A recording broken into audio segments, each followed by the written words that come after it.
मनहूस आदमी। विजयनगर राज्य के एक गांव में रमैया नामक व्यक्ति रहता था। गांव के सभी लोग उसे मनहूस मानते थे। उनका मानना था कि यदि सुबह उठकर किसी ने सबसे पहले रमैया का चेहरा देख लिया तो उसे पूरे दिन भोजन नसीब नहीं होगा। जब यह बात महाराज कृष्णदेव राय तक पहुंची तो उन्होंने इसकी वास्तविकता जानने का निर्णय लिया। उस रात रमैया को राजमहल बुलाया गया और महाराज के कक्ष के सामने वाले कक्ष में उसके रहने की व्यवस्था की गई। रात भर रमैया उस कक्ष में सोया।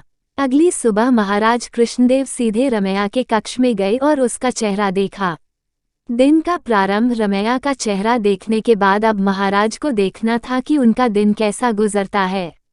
उस दिन दरबार में जाने के पूर्व वे भोजन के लिए बैठे ही थे कि उन्हें तुरंत किसी आवश्यक मंत्रणा हेतु बुलवा लिया गया। वे बिना भोजन करे ही दरबार चले गए। दरबार की कार्यवाही जो प्रारंभ हुई तो देर रात तक चलती रही। दरबार की कार्यवाही समाप्त होते तक महाराज कृष्णदेव राय को जोरों की भूख लगाई थी। जब उन्हें भोजन परोसा गया तो उन्होंने देखा कि उनकी थाली पर मक्खी बैठी हुई है। उन्होंने भोजन छोड़ दिया और अपने शयन कक्ष चले गए।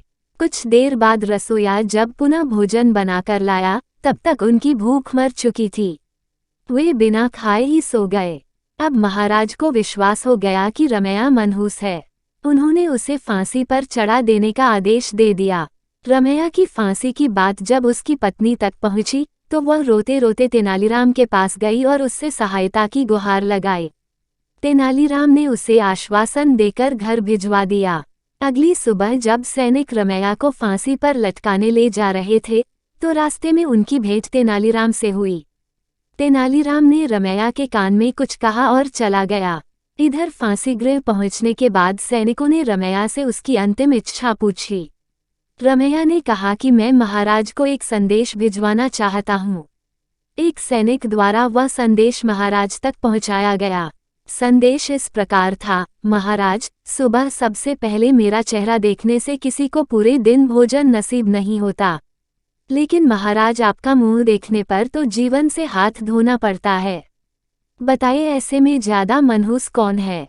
संदेश पढ़ने के बाद महाराज को अपनी अंधविश्वासी सोच पर शर्म आई। उन्होंने सैनिकों से कहकर रमैया को बुलवाया और पूछा कि उसे ऐसा संदेश भेजने का परामर्श किसने दिया था। रमैया ने तेनालीराम का नाम लिया।